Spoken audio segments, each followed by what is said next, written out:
وہ ایک علاقے سے اپنے اثر و رسوخ کی بنیاد پر پیپلز پارٹی کے ٹکٹ پر الیکٹ ہو جاتی تھی، لیکن اپنے بل بوتے پر وہ الیکشن نہیں لڑ سکتی تھی۔ سیاستدان جو ہے وہ عوام کو متاثر کرتا ہے اپنے کام کے ذریعے، اپنی تقریر کے ذریعے اور اپنے اسٹائل کے ذریعے۔ بھٹو صاحب بڑے جاگیردار تھے، پاکستان کے بڑے فیوڈلز میں ان کو شمار ہوتا تھا، اور بھٹو صاحب جلسوں میں آتے تھے تو 3 پیس سوٹ پہن کر بہت کم آتے تھے۔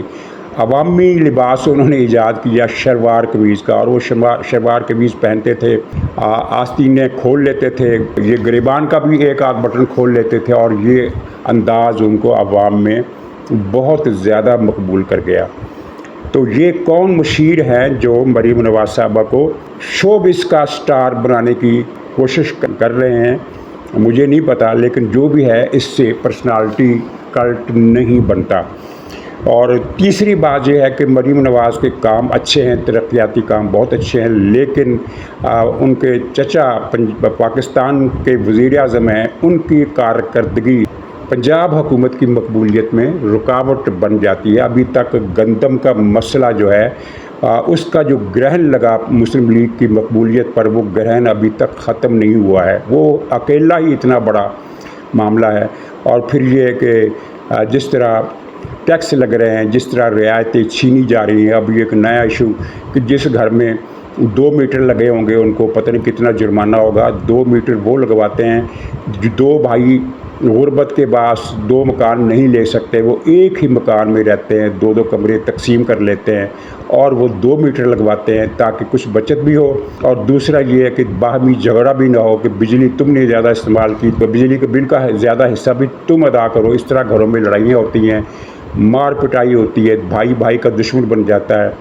تو اگر وہ 2 بھائی ایک ہی گھر میں رہتے ہیں اور وہ 2 میٹر لگوا لیتے ہیں تو لیکن وفاقی حکومت کو یہ قبول نہیں ہے اور وہ ان کے خلاف ایکشن کرنے جا رہی ہے۔ تو اس طرح کے اقدامات کا اثر کس پر پڑے گا؟ لوگوں نے یہ فرق نہیں کرنا کہ چچا کی پالیسی اور ہے، بھتیجی کی پالیسی اور ہے، وہ تو یہ طے کریں گے کہ دونوں جگہ مسلم لیگ نون کی حکومت ہے۔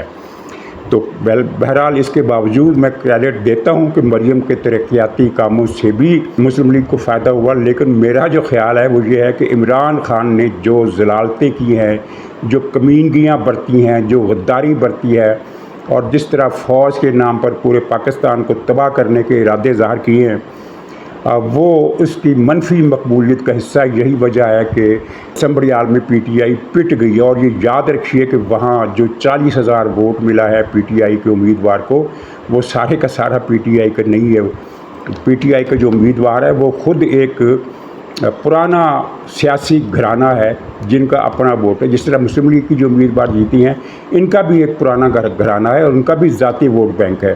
اور آپ جانتے ہیں کہ پاکستان کی سیاست میں امیدوار اسی طرح جیتا کرتے ہیں، جن کو کہا جاتا ہے کہ جن کا ووٹ بینک ہوتا ہے وہی امیدوار بنتے ہیں۔ اپنا ذاتی ووٹ بینک 10، 20، 25 ہزار کا، اور 10، 20، 25 ہزار کا پارٹی ووٹ، یہ ملا کر جب 50، 60 ہزار ووٹ بنتے ہیں تو امیدوار جیت جاتا ہے، اور جس کو الیکٹیبل کہتے ہیں۔ الیکٹیبل کہتے ہی اس لیے ہے کہ ان کا ذاتی بینک ووٹ 10، 15، 20 ہزار کا ہوتا ہے۔ اگر یہ ذاتی ووٹ بینک نکال دیا جائے تو سنبریال میں تو پی ٹی آئی کو کیا ملا؟ پھر چھنکنا ملا۔ اور بہرحال اس سے ان لوگوں کے بڑے بڑے معتبر قسم کے نام جو ٹی وی اسکرین پر بیٹھ کر یہ کہتے تھے کہ پنجاب میں تو اب مسلم لیگ نون کی حالت یہ ہو گئی ہے کہ یہاں تو کوئی مسلم لیگ کا آدمی اب کوئی کونسلر کا الیکشن بھی نہیں جیت سکتا، وہ بتائیں اب کیا کہتے ہیں۔ حقیقت میں مسلم لیگ جو کچھ کر رہی ہے اور سب کے باوجود لوگوں کو نواز شریف کا چہرہ نہیں بھولتا۔ پاکستان میں ترقی کسے کہتے ہیں یہ تصور پاکستان میں نواز شریف کے علاوہ کسی نے دیا ہی نہیں۔ بھٹو صاحب کے دور میں نو ڈاؤٹ کچھ کام ہوئے، اسٹیل مل لگی، اور پاکستان میں بہت سارے لاکھوں لوگوں کو خلیج میں روزگار بھی ملا، یہ کام ہوئے، لیکن ترقی جو ہوتی ہے نا جس انفراسٹرکچر کی بنیاد پر، وہ پاکستان میں نواز شریف کے علاوہ کسی نے اس کے بارے میں سوچا ہی نہیں۔ مثال کے طور پر ایوب خان نے 10 سال حکومت کی، 1 فٹ ریل کی پٹڑی اس نے نہیں بچھائی اور کوئی سڑک اس نے نہیں بنائی۔ 20 گھرانوں کو کارخانے ضرور بنا کر دیے، لیکن عوام کی فلاح کے لیے اور ملکی معیشت کی ترقی کے لیے اس نے ایک ٹکے کا کام نہیں کیا۔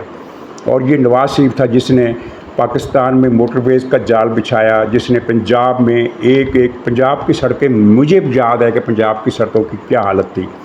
لاہور ملتان روڈ سنگل سڑک تھی اور روز حادثوں میں 20 25 لوگ اس سڑک پر مرتے تھے، ریکارڈ نکال کر دیکھے۔ اور لاہور ملتان روڈ سمیت پنجاب کی بے شمار سڑکیں نواز شریف نے ڈبل وے کرائیں اور ان کو چوڑا کرایا، ان کے پل بنائے، اور سڑکوں کے علاوہ بھی نواز شریف نے ترقیاتی کام کیے، یونیورسٹیاں بنائیں، ہسپتال بنائے، کالج اور یونیورسٹیاں بنائیں اور میڈیکل سینٹر بنائے، بہت کچھ کیا۔ نواز شریف کے علاوہ پاکستان کے کسی حکمران نے ترقیاتی کام شہروں میں مڈل کلاس کے لیے، صنعتی ترقی کے لیے ذرہ برابر بھی کام نہیں کیا۔ پیپلز پارٹی کا یہ کریڈٹ ہے کہ اس نے کاشتکاروں اور محکمہ شعبہ زراعت کی ترقی کے لیے اقدامات کیے، لیکن حقیقی معاشی ترقی کی طرف اس نے بھی خیال نہیں کیا۔ اور لوگوں کو نواز شریف کا یہ چہرہ یاد رہتا ہے، جس کی وجہ سے مسلم لیگ کا ووٹ بینک مرتا نہیں ہے۔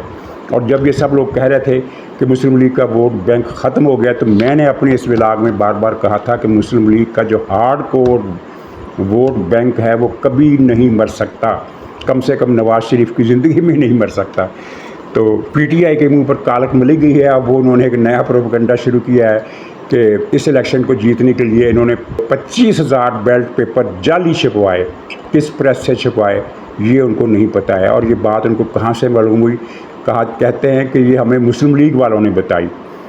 اب یہ ظاہر ہوتا ہے کہ جب کسی پارٹی کی، کسی ٹولے کی مت ماری جائے تو پھر اس طرح کی باتیں کرتے ہیں کہ مسلم لیگ نے 25,000 جعلی بیلٹ پیپر چھاپے اور پھر ہمیں بتا دیا کہ ہم نے یہ 25,000 جعلی بیلٹ پیپر چھاپے ہیں۔ ناظرین، عمران خان نے پھر انکار کیا ہے۔ صاف ظاہر ہے کہ وہ اس مشین سے ڈرتا ہے، پولی گرافک مشین سے، جس کو جھوٹ پکڑنے کی مشین کہا جاتا ہے۔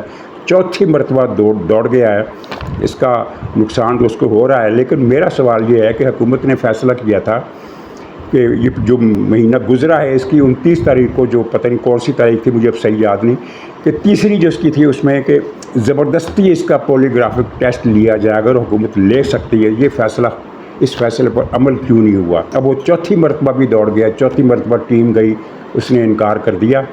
یہ شرمناک بات ہے۔ اور حکومت کو اگر کوئی دوسرا ملزم ہو، آپ کو پتہ ہے کیا کرتے ہیں؟ چپیڑیں، ٹھڈے، مکے، لاتیں، گھونسے، اور وہ جو کوڑے ہوتے ہیں پولیس کے، ان کو کیا کہتے ہیں؟ ان کے ڈنڈے ہوتے ہیں، ان کا کوئی خاص نام ہوتا ہے، چھتر پولا، پتہ نہیں کیا اس کو کہتے ہیں۔ یہ کر کے اس کو منوایا جاتا ہے۔ تو عمران خان کون سی یہ گنگا نہایا ہوا ہے کہ اس کو ہاتھ نہیں لگایا جا رہا؟ اس سے زبردستی ٹیسٹ کیوں نہیں کروایا جاتا؟ شاید حکومت چاہتی ہے کہ یہ اسی طرح ایکسپوز ہوتا رہے۔ بہرحال یہ بکرے کی ماں جو ہے اب کتنی خیر منائے گی، عید کے بعد بکرے کی قربانی ہونے والی ہے۔ تو ناظرین، میرا جو ایک اعتراض ہے وہ یہ ہے کہ قرآن پاک کی توہین کوئی عام شخص کر دے، بلکہ اگر کوئی عیسائی باشندہ قرآن پاک کو ہاتھ بھی لگا دے تو پورے ملک کے علماء آگ بگولا ہو جاتے ہیں کہ اس عیسائی نے قرآن پاک کی توہین کر دی ہے، حالانکہ اس بیچارے نے صرف اس کو ٹچ کیا ہوتا ہے، اور اسے قتل بھی کر دیا جاتا ہے اور اس کا گھر بھی جلا دیا جاتا ہے، بلکہ دوسرے عیسائیوں کے گھر بھی جلا دیے جاتے ہیں، بے قصور عیسائیوں کے۔ اور یہ شیطان خان مسلسل قرآن اور انبیاء کی توہین کر رہا ہے۔ اس کے خلاف کوئی مولوی بولا نہیں۔ اس نے پرسوں ترسوں جو اپنے ٹویٹ کیا اس میں پھر قرآن پر ایک الزام لگا دیا کہ قرآن میں یہ آیت ہے، اور وہ آیت قرآن میں ہے ہی نہیں۔ مولانا شاہ حمید نورانی مرحوم کے صاحبزادے مولانا اویس نورانی صاحب نے اس کا نوٹس لیا، اس پر ٹویٹ بھی کیا، لیکن باقی علماء خاموش رہے۔ اس بدبخت نے کہا کہ قرآن میں یہ آیت ہے کہ جو قوم حق سچ پر کھڑی ہو جائے میں اس کو تباہ نہیں کرتا۔ یہ آیت کہاں ہے قرآن میں؟ نہیں ہے قرآن میں۔ اور حق سچ سے کیا مراد ہے؟ حق سے مراد یہ خود ہے، اور سچ سے مراد بشرا بی بی ہے۔ یعنی یہ بکواس کر رہا ہے کہ اللہ تعالیٰ کہتا ہے کہ جو قوم عمران اور بشرا کا ساتھ دے وہ تباہ نہیں ہوگی۔ جب اس پر تھوڑی بہت لان تان ہوئی تو پی ٹی آئی نے ایک وہ نکالا اس کے کسی مولوی نے کہ دیکھو جی قرآن میں آیت ہے کہ ہم کسی بستی کو ہلاک نہیں کرتے اگر اس میں کچھ لوگ اصلاح کرنے والے ہوں. یہ عمران کا اشارہ اس طرف تھا. وہ اس آیت میں اور اس آیت میں تو زمین آسمان کا فرق ہے، زمین آسمان کا فرق ہے. حق سچ پر ڈٹی قوم کو میں تباہ نہیں کرتا. اچھا، یہ کوئی پہلا حملہ نہیں ہے. اس شیطان خان نے، ابلیس خان نے 2 سال پہلے گرفتاری سے پہلے ایک اسی طرح کی بکواس کی تھی اور کہا تھا کہ اللہ تعالیٰ قرآن پاک میں ارشاد فرماتا ہے کوٹ ان کوٹ کہ ظلم برداشت کرنے سے اچھا ہے کہ تم خودکشی کر لو، مر جاؤ. اللہ تعالیٰ لوگوں کو خودکشی کا حکم دے رہا ہے. قرآن یہ کس قرآن کی بات کر رہا ہے؟ یہ مولوی طارق جمیل نے کوئی قرآن چھاپا ہوگا. یہ جو قرآن ہمارے گھروں میں ہے یا جو دنیا بھر کے مسلمانوں کے گھروں میں ہے اس میں تو یہ آیت کہیں نہیں ہے. اور ویسے بھی اللہ تعالیٰ کسی کو خودکشی کرنے کا حکم کیوں دے گا؟ اللہ تعالیٰ جہاد کا حکم تو دیتا ہے، خودکشی کا حکم نہیں دیتا. اس وقت بھی علماء خاموش رہے. یہ مفتی طارق مسعود اور یہ کراچی کے تقی عثمانی تک جتنے بھی علماء ہے کسی نے اس کا نوٹس نہیں لیا. اس وقت بھی یہ مولانا اویس نورانی نے نوٹس لیا تھا یا مفتی منیب الرحمان صاحب نے نوٹس لیا تھا. ان کے علاوہ 2 علماء کے علاوہ پاکستان کا کوئی عالم دین اس بات کا نوٹس نہیں لیتا. ان لوگوں کے، ان علماء کرام کے نزدیک عمران خان کی عزت انبیاء کی عزت سے بڑھ کر ہے. تو لعنت ہے ایسے لوگوں پر جو عمران خان کو انبیاء سے افضل سمجھتے ہیں اور خود کو علماء دین قرار دیتے ہیں. اچھا، یہ جو گنڈا کلچر ہے، سلمان فاروقی اس نے مارا پیٹا، اس کی کہانی دہرانے کی ضرورت نہیں ہے. آپ سب نے وہ سن بھی لیے، پڑھ بھی لیے، دیکھ بھی لیے. گرفتار ہو گیا، لوگ خوش ہو گئے کہ گرفتار ہو گیا، چھوٹ جائے گا. یہ پی ٹی آئی کا تھا. اور اس طرح کے وی آئی پی کلچر کے مظاہرے سڑکوں پر ہم نے پچھلے کئی سالوں سے ان میں اضافہ ہوتے دیکھا ہے. یعنی 5-5، 4-4، 3-3، 2-2، 2.5 کروڑ کی گاڑیوں میں جو لوگ گھومتے ہیں، کسی کو کچل دیتے ہیں، کسی کو مار دیتے ہیں، کسی کی بدتمیزی کرتے ہیں، کسی کی پٹائی کرتے ہیں، کسی کو سڑک پر ٹھڈے مارنے لگتے ہیں، گالیاں دیتے ہیں، ننگی گالیاں. اور ان میں مرد بھی ہوتے ہیں، عورتیں بھی. ویڈیو بنتی ہے، وائرل ہوتی ہے، تنقید ہوتی ہے، اس کے بعد پھر کچھ نہیں پتہ چلتا کہ کیا ہوا. ان میں وڈیرے ہیں، ان میں سرکاری افسر ہیں، فوجی افسر بھی ہیں، سرکاری افسر بھی ہیں اور نجی اداروں کے مالکان بھی ہیں. یعنی ہر طرح کے جو ارب پتی لوگ ہیں یہ ان کا کلچر ہے، گنڈا کلچر. اور اتفاق ایسا ہے کہ ان میں سے 90% لوگ پی ٹی آئی کے ہیں جس نے یہ تشدد اور فرعونیت کا کلچر پاکستان میں پھیلا دیا ہے. لاہور میں 2 سال پہلے ایک لڑکے نے چلتی ہوئی کار میں اپنی گاڑی اس کے پاس لے گیا اور کھڑکی کے پاس بیٹھی ہوئی ایک لڑکی کا ہاتھ اس نے پکڑ لیا اور کھینچا اپنی طرف. تو ان لوگوں نے اس لڑکے کو روکا کہ یہ کیا بدتمیزی کر رہے ہو. اس لڑکے نے اس کار میں سوار 6 یا 7 افراد، 6 افراد تھے، 6 کے 6 افراد وہی قتل کر دیے، اسی وقت قتل کر دیے. اور آج تک اس کا کچھ پتہ نہیں چلا کہ وہ بھی پی ٹی آئی کا تھا، اس کا والد بھی پی ٹی آئی کا نامی گرامی گنڈا ہے ڈیفنس کے علاقے کا، اور کچھ پتہ نہیں اس کا کیا بنا. سب رہا ہو جاتے ہیں، چھوٹ جاتے ہیں، اس لیے کہ عدلیہ سے لے کر بیوروکریسی تک سب میں یہ انہی کے بھائی بند بھرے ہوئے اور وہ ان کو بچا لیتے ہیں. آپ 10 قتل کر دیں، مالدار ہیں، سول جج چھوڑ دے گا. اگر کوئی ناعاقبت اندیش سول جج آپ کو سزا دے بھی دیتا ہے تو ہائی کورٹ میں آپ جا کر بری ہو جائیں گے. ہائی کورٹ میں بھی فرض کیجئے بدقسمتی سے، اور ایسا اتفاق بہت کم ہوتا ہے، لیکن فرض کیجئے ہائی کورٹ نے بھی آپ کی سزا برقرار رکھی تو سپریم کورٹ چھوڑ دے گی اور اس جج کی شامت آ جائے گی جس نے آپ کو سزا سنائے گی. آپ سے مراد یہ جو گنڈا ٹولہ ہے یہ پاکستان میں ہو رہا ہے. کون اس کلچر کو ختم کرے گا؟ کون ختم کرے گا؟ کچھ سمجھ میں نہیں آتا. ایک اندھیرا سا ہے پاکستان کے سماجی فیوچر پر.